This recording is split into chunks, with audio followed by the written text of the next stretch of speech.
Hi everyone, I'm back. It's Abidon here. I'm joined by some Sailor Moon lo-fi. So if you don't know who Sailor Moon is, girl, get your life together. Anyways, I'm here to do the communication discussion board. So today I'm gonna answer two questions. Let's get to it.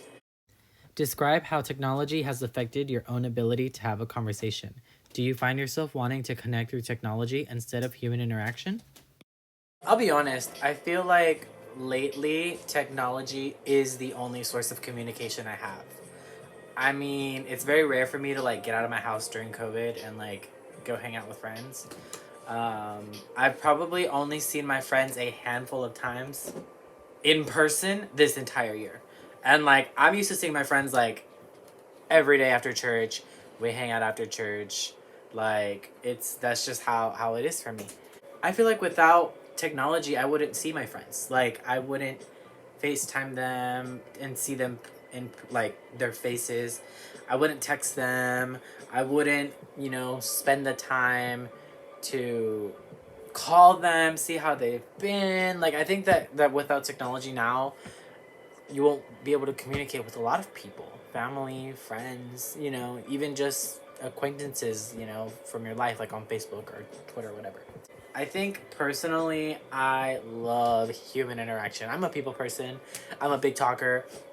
I would much rather have like a, hey, let's go get food. Okay, sure. Like, and like hang out and talk. And I would much rather have a Wendy's night. If y'all don't know what a Wendy's night is, like, what are you doing? Like, what kind of friends do you have? A Wendy's night is literally like going to Wendy's and just crying and like eating food and just venting in the middle of the night. Like, I think that, I mean, you can call it whatever you want. You can call it a Taco Bell night. You can call it a Starbucks night. Just like a night where you go hang out with your friends and just cry and like have that moment with them. Like, that's life changing. It totally enhances your friendships, I feel like, for me. I would prefer like one-on-one interaction with people in real time in real life, but obviously a lot of people right now use technology, which I think is also good right now. If we're talking about like life, like in full time, right, like I said, personal interaction is non-debatable. Like that's so necessary for anybody in real life. By real life, I meant life without COVID. I'm sorry for the confusion. Thank you. Now let's go to question number 2. What steps can be taken to reestablish our ability to maintain human connection in this age of technology? What is one thing you could do in your life to not rely on technology for connections with others? Go to church. At least that's what I do, right? I think that for me, if it wasn't for church, I wouldn't have like connections with people my age, like young people who love the Lord and like, have a lot of things in common going on in their lives right now. Like high school, like it's you have your friends that you were friends with in high school, and then you graduate and you move, go to do your own paths and you drift apart. It's normal.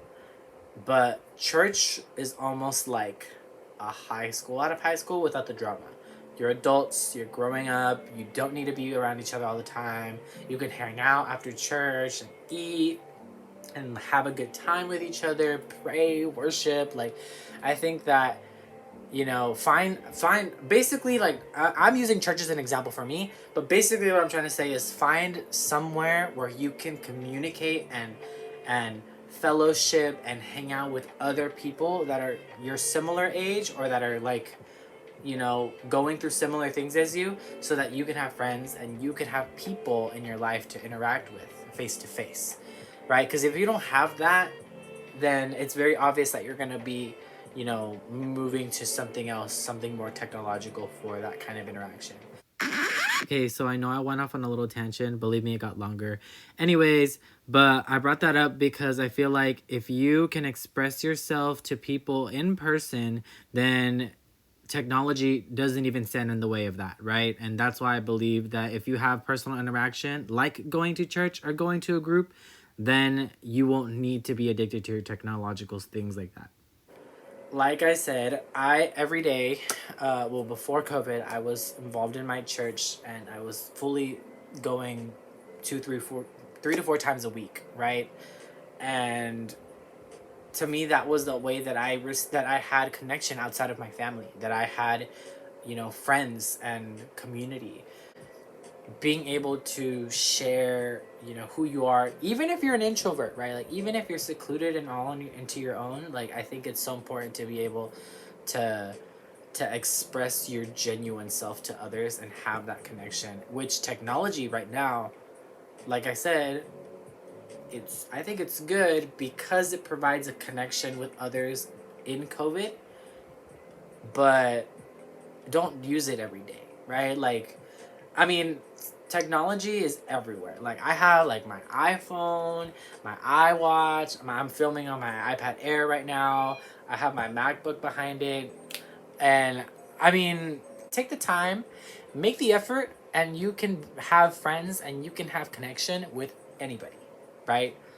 And I think that that's the important thing to remember here, that by removing things from your life, and or taking the time, making time to have to yourself without technology, or to connect with others without technology, it'll make the difference. So that was my connection discussion video, and let's just all remember to connect with each other in person and value that, but also value the connection that technology causes.